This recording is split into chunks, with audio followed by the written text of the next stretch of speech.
اب ایک بہت اہم بات آ رہی ہے، اس پہ ہم ذرا دھیان دیں گے۔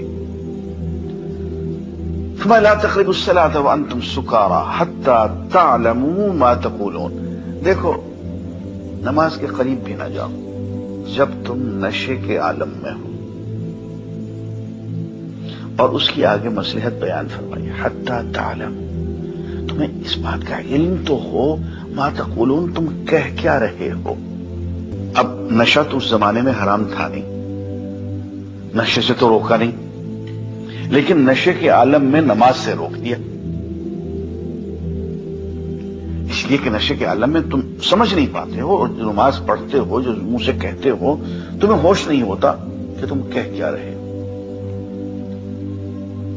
عزیزان گرامی، اگر اس وجہ سے نماز سے ہی روک دیا کہ چونکہ تمہیں سمجھ میں نہیں آ رہی ہے اور تم سمجھ کے نہیں پڑھ رہے ہو، اس لیے تم نماز کے قریب نہ جاؤ، تو اس کا ایک مفہوم یہ بھی تو نکالا جا سکتا ہے کہ میاں نماز سمجھ کے پڑھا کرو۔ حضور اکرم صلی اللہ علیہ وسلم نے ایک فرمایا کہ لک من صلاتک ما عقلت منها، تمہاری نماز میں صرف اتنا ہی حصہ ہے جو تم نے سمجھ کے دھیان سے پڑھا۔